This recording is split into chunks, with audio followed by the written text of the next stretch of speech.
Hey, Torey, what's your thinking with having Alec Thomas in there today against the lefty? Just a lot of room out there in center field that I want to make sure we were going to be running some baseballs down. And he actually swung the bat okay against him back at home. Reviewed those at bats, and I just felt like when you're fighting for every inch on a baseball field, you got to lock down certain parts of it. Pitching and defense are certainly top priorities for us. And then thinking back to last night, what was the strategy with Castro attacking Garcia as aggressively as he did? Well, we definitely had a plan. It wasn't executed perfectly. There were some balls that were thrown in the wrong space, maybe the wrong type of pitch. But we talked about that at length. If it got down to that level, once we got through the first tier of guys that we were going to use, who did we like against Garcia? And Castro certainly was somebody that we all felt very good about. I think it was just a misfired ball in a honey hole, and we got to be better. Teo? On that 3-1 pitch, it looked like Gabby was set up over the middle. Where was the pitch supposed to be? I don't want to give away the pitching strategy, but it wasn't supposed to be a middle pitch for sure. No way. Once you got to 3-1 on him, was there a thought to, I mean, maybe not intentionally walking, but being very careful and trying to get him to chase out of the zone and kind of accepting a walk would be okay there?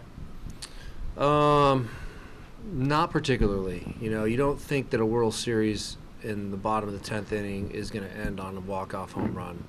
I do have to think worst-case scenarios a lot of time, but I was thinking base hit, walk, not necessarily a home run. So with one out, of course, I could sit here today and tell you, knowing what the outcome was, we should have done the same thing to Seager, but you don't think that's going to happen. It's a hard thing to do, to hit a baseball traveling at 96, 97 miles an hour that's got some good run on it.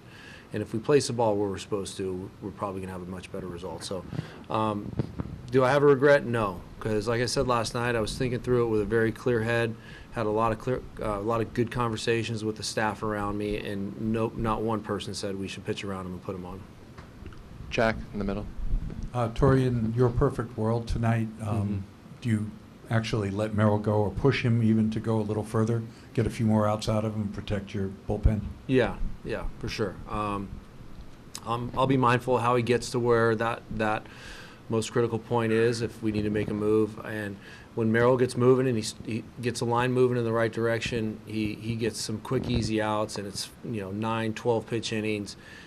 And I think he started to show that in Philadelphia in Game 6. There were some easy moments, and he got through that fifth, and I think that was where his frustration was coming from, that he felt very good. So if he gets a line moving in the right way and the pitch count is low and we're in the right spot, of course I'm going to press him a little bit for sure. Ron, on the left side. Over the years with relief pitchers, what have you learned about what moments that you think they need to hear some words of support after a rough outing, and what times it's better just not to say anything, that they don't want to hear it? Yeah.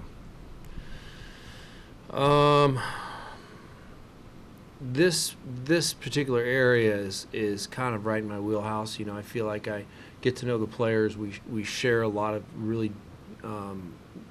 good information about one another, and I feel like there's certain guys that need a pat on the butt. There's certain guys that need a kick on the butt, and there's certain guys that don't even want to talk about it. We had a couple tough moments yesterday where relievers who have had a lot of success didn't execute at a high level. So I'll read and react based on what I see.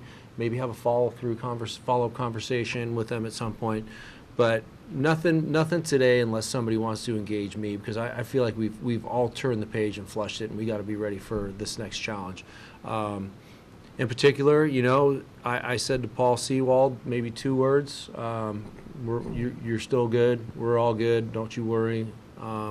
And Miguel Castro patted him on the butt and just said, "Hey man, we'll get him tomorrow." That's where I was with those guys last night. But I know that's sometimes what they need, and other guys, they want to basically be punched in the face and said they didn't get the job done and go figure it out. And that wasn't the case for us last night. Barry? Hey, Torey. What's your reflection on your first World Series game that you managing? Do you feel like there was more pressure down there? Did you feel like things were going quicker than they might in a regular season game? And, you know, when you have the pressure of the crowd building there and late in the game, I mean, really, probably the Seager home run might have been the loudest I've heard a crowd in the postseason so far. Yeah. I'll agree with you. When that ball was hit and went over the fence, I've been in a lot of arenas. I've been on a football field with 100,000 fans cheering. That was easily the loudest crowd roar that I've ever heard, and well deserved. But I think I've said it here today, and I said it last night. Every decision I made, every conversation I had was done with a clear head. It didn't speed up on me. I just at times had to take a deep breath and pinch myself, probably pre-game more than anything, and think this is what it's all about. This is what I've dreamed about from being a little kid to right now. But you know, just make sure you're present and you're here the same way you have been every single day for this baseball team. And that was kind of the last conversation I had with myself. I think everybody does have these little conversations with themselves, different points in time during their days, their work days. You guys too. So I felt like everything was in a good spot for me last night. I was honored to be on that floor, on that dance floor with my players and sharing that moment with my players. It was special, something I'll never forget. And I did take a moment to get on the top step and look around pregame because I didn't want to miss it. I wanted to drink it all up. Let me ask you a question about Seawald. Coming over to the National League late in the season, aside for whatever, you know, games you had interleague, I mean, basically you had the advantage of most of the National League teams were not used to seeing him. In this case, with Texas, I mean, they've seen him in Seattle for a while. Right. So they can read him probably better than a lot of other teams. Yeah. Do you think that had something to do with what happened last night? I thought about that for sure. But I know that Paul Sewald, the Seager-Paul Sewald matchup favored Paul. I think he was 0 for 7 or 0 for 8. I can't remember. I know it favored him against Simeon too. But I thought about that as I was looking at those numbers, why is there such familiarity? And then the reasons are obvious, that it's been Seattle, Texas, or Seattle, Dodgers, maybe interleague, whatever it was. But there was some familiarity. But I will say that Seager swung at the ball like he knew it was going there. So that told me that he had seen the shape and the movement and the rise of that pitch. So we just got to be better. Anthony on the left. You've had some, the old Sparky Captain Hook aggressiveness sometimes this postseason that worked really well for you. Yeah. Last night, third time through, most difficult part of the lineup, you trusted Zach. Yeah. I know he's your ace, but given the way the first couple times through had gone, what made you so confident in him there? Yeah, I think after the third inning, I just watched the body language and I had a brief conversation with him in the clubhouse about how he felt. He shared the frustration. He explained to me and was vulnerable in a way that made me think he was addressing what was needing to be addressed. A lot of time you get very protected answers like, I'm good, don't worry. And I don't have that with our guys. I got like, I'm frustrated by this and I need to be better at this. This is what I'm going to do to take care of that. It was very descriptive and deep. So when I watched it happen in the fourth, I knew that there was a really good chance that he was feeling something. And it worked out pretty well because you're right. It was a very critical inning for us. I felt like if we got through it, the bullpen was going to be lined up and we were going to win the baseball game. But we needed to get through that fourth inning, and I felt like he was the best guy based on what he gave me in that conversation and what I saw in the fourth inning. Take two more in the middle and the back, and then we'll finish up with Alex right here in the second row. Hi, Torey. Hi. Hi. Your offense uses speed and small ball very well. How did your experience and connections in Japan influence your style as a manager?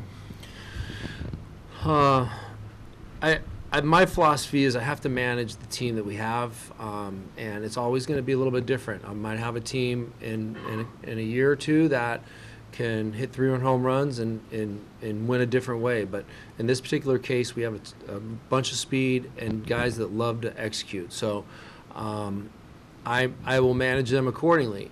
What I learned in Japan are a lot of the things that I brought here. You know, it's the work ethic and dedication to the very small details of a baseball game. Our work habits in spring training, our work habits throughout the course of the season reflect that. I just know during my time in Japan that I became a better baseball player because of what I was being taught and what I was being told. So those are things that we do here. Now, they're not trick plays, they're not gimmick plays, but we practice rundowns. We practice how to tag on rundowns. We practice bunt plays. We practice the trick bunt plays. We practice all that stuff because we feel like little things could add up to a big moment and help us win a baseball game. We'll finish up with Alex. Torey, I know it gets lost with the late game, but Mhm. what did you think of your offense's execution against Evaldi to get him out? Yeah, we talked about trying to get him out before 5. That was one of our overall goals. It was a high pitch count, I think the 3rd inning. I just think we did a really good job. Once we saw him that first time, we recognized what his strategy was and what the shape of his pitches were going to be, and we made some quality adjustments. So overall, I was very pleased.